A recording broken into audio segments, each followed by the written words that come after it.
नमस्कार प्रिय दर्शक बंधुरा এই মুহূর্তের সবথেকে বড় খবর সবকিছু ঠিকঠাক চললে 2027 তিনি ভারতের প্রথম মহিলা প্রধান বিচারপতি হবেন। বর্তমানে সুপ্রিম কোর্টের বরিষ্ঠ বিচারপতিদের একজন তিনি হলেন বিবি নাগরত্না। তিনি আদালতে বসে বলেছেন, আমরা বিচার বিভাগের যুক্ত লোকেরা প্রতি বছর গরমের সময় লম্বা ছুটি ভোগ করি। সবেতন ছুটি কাজ না করে লম্বা সময় ছুটি ভোগ করেও বেতন নিতে আমার অন্তরাত্মা সায় দেয় না, কিন্তু চাইলেই বেতন ফিরিয়ে দেওয়ার সুযোগও নেই। মধ্যপ্রদেশের একটি মামলায় নাগরত্না তাঁর এই ব্যক্তিগত অনুভূতির কথা এজলাসে প্রকাশ করেন। সেই মামলা ছিল একজন বিচারকের।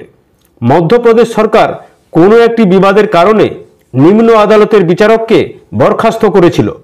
বিচারপতি নাগরত্নাই মাস কয়েক আগে বরখাস্তের আদেশ প্রত্যাহারের রায় দিয়ে ওই বিচারককে চাকরিতে বহাল করেন। সেই বিচারক এবার সুপ্রিম কোর্টে আপিল করেন বরখাস্ত থাকাকালীন সময়ের বেতন সময়ই দেওয়া হোক। রাজ্য সরকার তাঁর এই দাবি মানছে না। শীর্ষ আদালত এই ব্যাপারে নির্দেশ দিক।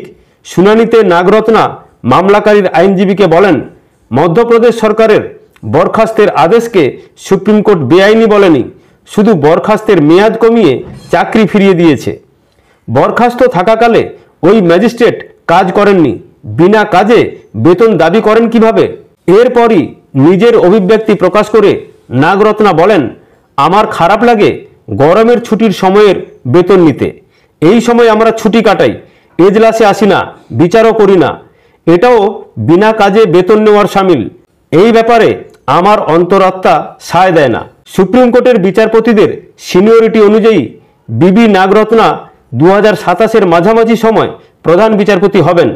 সেক্ষেত্রে তিনিই হবেন প্রথম মহিলা প্রধান বিচারপতি। তার কাজের মেয়াদ অবশ্য হবে মাত্র 27 দিন। কর্ণাটকের বাসিন্দা নাগরত্নার বাবা ইএস বেঙ্কটরামাইয়া শীর্ষ আদালতের প্রধান বিচারপতি ছিলেন। বাবার মতো মেয়েও বহু ঐতিহাসিক রায় দিয়েছেন। সুপ্রিম কোর্ট সহ আদালতগুলির গ্রীষ্ম এবং অন্যান্য ছুটির মেয়াদ নিয়েও বিতর্ক আছে।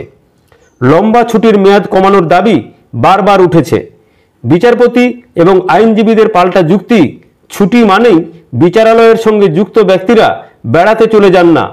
বিচারপতি আইনজীবীদের লম্বা সময় কাটে মামলার কাগজপত্র পড়তে।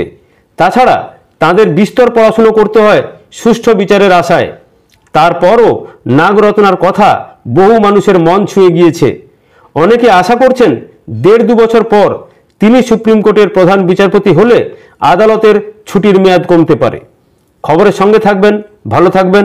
ভালো লাগলে চ্যানেলটিকে লাইক, সাবস্ক্রাইব, কমেন্ট করবেন। ধন্যবাদ, নমস্কার।